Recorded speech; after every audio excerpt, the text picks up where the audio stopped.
Satoru Gojo, যার জন্ম jujutsu ইউনিভার্সে পাওয়ার balance change করে দেয়। একজন সর্সারার যাকে বলা হতো স্ট্রংগেস্ট, যে জন্ম থেকেই দ্য স্ট্রংগেস্ট। তাহলে একটি প্রশ্ন, যদি গোজো এতটাই শক্তিশালী হয় তাহলে সে হারলো কেন? আজ আমরা গোজোর পাওয়ার স্কেলিং করব না, বরং গোজোর ট্র্যাজেডি নিয়ে কথা বলবো। গোজো শুধু একটি স্ট্রং ক্যারেক্টার ছিল না, সে একটি ওয়াকিং ডিজাস্টার ছিল, যার কাছে একই সাথে লিমিটলেস, ইনফিনিটি অ্যান্ড সিক্স তাই ছিল। এই অ্যাবিলিটিগুলো তাকে literally, practically unstoppable and untouchable বানিয়ে দিয়েছে। তার গায়ে কেউ হাত পর্যন্ত দিতে পারতো না, পুরো জুজুৎসু ওয়ার্ল্ড তার উপর নির্ভর করতো। কারণ যখন গোজো ব্যাটেলফিল্ডে থাকতো, everyone know this is a certain victory. আর এখানেই শুরু হয় সমস্যাটা, কারণ যখন পুরো পৃথিবী একজন মানুষের উপর ডিপেন্ড করে, তখন সেই মানুষটা সবকিছু একসাথে ক্যারি করতে বাধ্য হয়। অনেক মানুষ মনে করে গোজোর কোনো প্রবলেম ছিল না, গোজো হ্যান্ডসাম ছিল, গোজো পাওয়ারফুল ছিল অ্যান্ড সাকসেসফুল ছিল, সবই ছিল তার কাছে। কিন্তু তার সমস্যা ছিল অন্য জায়গায়, কেউ তাকে বুঝতো না। সে স্ট্রংগেস্ট ছিল, কিন্তু স্ট্রংগেস্ট হওয়ার কারণে তার সাথে কেউ দাঁড়াতো না, তার সাথে কেউ থাকতো না, বন্ধুদের সাথে দূরত্ব ছিল। তার স্টুডেন্টদের তার প্রোটেক্ট করার ইচ্ছে তাকে স্ট্রংগেস্ট বানায়, কিন্তু এর কারণে তার দূরত্বও বেড়ে যায়। আর একটি ব্রোকেন সিস্টেম চেঞ্জ করার প্রেশার, যা শুধু গোজো একা বহন করছিল।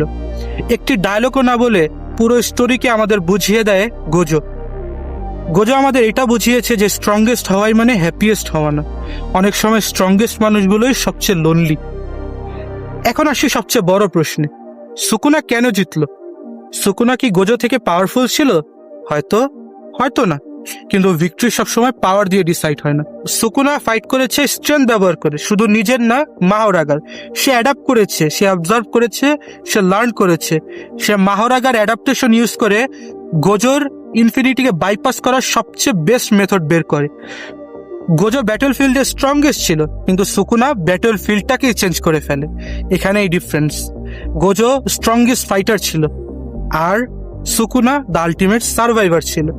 আর এ কারণেই গোজোর ডিফিট এতটা পেইনফুল, কারণ সে উইক ছিল না, সে আউটক্লাসডও হয়নি, সে সাডেনলি ইউজলেস হয়ে যায়নি। বরং গোজোর হারটা এমন একটা ওয়ার্ল্ডে হয় যেখানে স্ট্রংগেস্ট হওয়া যথেষ্ট ছিল না। তার গোল ছিল নতুন জেনারেশন তৈরি করা, একটি বেটার ফিউচার তৈরি করা। আর তার ডিফিটের পরে সেই ফিউচারের শুরু হয়। কারণ গোজোর লেগেসি পাওয়ার নয়, গোজোর লেগেসি ছিল স্টুডেন্টস, তাদের জন্য সে শেষ পর্যন্ত লড়াই করেছে। আর হয়তো গোজোর সবচেয়ে বড় ভিক্টরি ছিল এটি।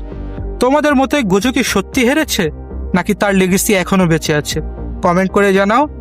আর অ্যানিমে, মাঙ্গা, মার্ভেল, ডিসির মতো কন্টেন্ট পেতে আমার চ্যানেলকে সাবস্ক্রাইব করতে ভুলো না।